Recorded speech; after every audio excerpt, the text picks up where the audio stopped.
15 বছর আগে সংসারের অভাব ঘোচাতে লেবাননে পাড়ি দিয়েছিলেন দীপালি বেগম। পরিবারের স্বপ্ন ছিল একদিন হয়তো সুখ ফিরবে ঘরে, কিন্তু সেই দীপালি এবার ফিরলেন নিথর দেহ হয়ে। লেবাননে ইসরায়েলি বিমান হামলায় নিহত বাংলাদেশি নারী শ্রমিক দীপালি বেগমের মরদেহ পৌঁছেছে ফরিদপুরের চর ভদ্রাসনের গ্রামের বাড়িতে।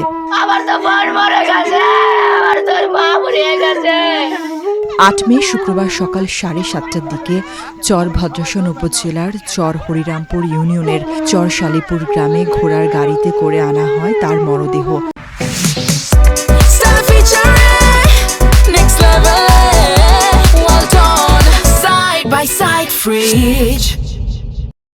বাড়িতে পৌঁছাতেই কান্নায় ভেঙে পড়েন স্বজনরা। পুরো এলাকায় নেমে আসে শোকের ছায়া।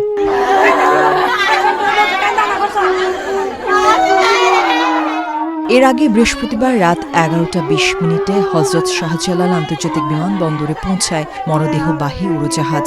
সেখানে দীপালির বাবা শেখ মোকা, বড় ভাই শেখ ওবায়দুল্লাহ এবং ছোট বোন লাইসু আক্তার মরদেহ গ্রহণ করেন। এ সময় উপস্থিত ছিলেন পররাষ্ট্র প্রতিমন্ত্রী শামা ওবায়েদ। বিমানবন্দরের আনুষ্ঠানিকতা শেষে সরকারি ব্যবস্থাপনায় অ্যাম্বুলেন্সে মরদেহ নেওয়া হয় ঢাকার দোহার উপজেলার মৈনটঘাটে। পরে ট্রলার ও ঘোড়ার গাড়িতে করে গ্রামের বাড়িতে পৌঁছে দেওয়া হয় দীপালিকে।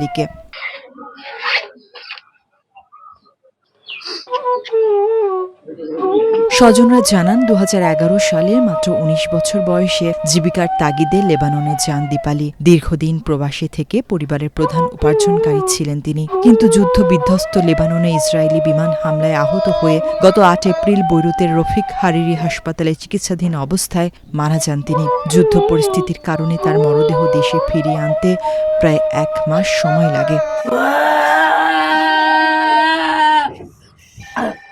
সকাল 10টায় নিজ বাড়িতে দীপালির জানাজা অনুষ্ঠিত হয়। জানাজায় প্রবাসী কল্যাণ মন্ত্রণালয়ের কর্মকর্তা, স্থানীয় জনপ্রতিনিধি ও গ্রামবাসীরা অংশ নেন। পরে পারিবারিক কবরস্থানে তাকে দাফন করা হয়। এ সময় ফরিদপুর প্রবাসী কল্যাণ সেন্টারের সহকারী পরিচালক আশিক সিদ্দিকী জানান, দাফনের জন্য পরিবারকে তাৎক্ষণিকভাবে 35,000 টাকা দেওয়া হয়েছে। এছাড়া সরকারি নিয়ম অনুযায়ী আরও 3 লাখ টাকা সহায়তা দেওয়া হবে।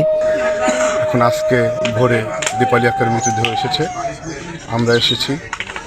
আমরা দূতাবাসের সাথে সবসময় যোগাযোগ রেখে আমরা মৃতদেহটা আনার ব্যবস্থা করেছি। ইতিমধ্যে আপনারা জানেন, বিমানবন্দর থেকে পরিবহন ও দাফন বাবদ আমরা 35,000 টাকা চেক দিয়েছি। পরিবহন অ্যাম্বুলেন্স সেবা দিয়েছি। পরবর্তীতে মৃতের পরিবারকে ওয়েদানার্স কল্যাণ বোর্ড থেকে 3 লক্ষ টাকা দেওয়া হবে। যুদ্ধ আর জীবিকার লড়াইয়ের মাঝে হারিয়ে গেল আরেকটি প্রবাসী জীবনের গল্প। পরিবারের স্বপ্ন পূরণ করতে বিদেশে যাওয়া দীপালি ফিরলেন ঠিকই, তবে জীবিত নয়, সাদা কাফনে মোড়ানো নিথর দেহ হয়ে।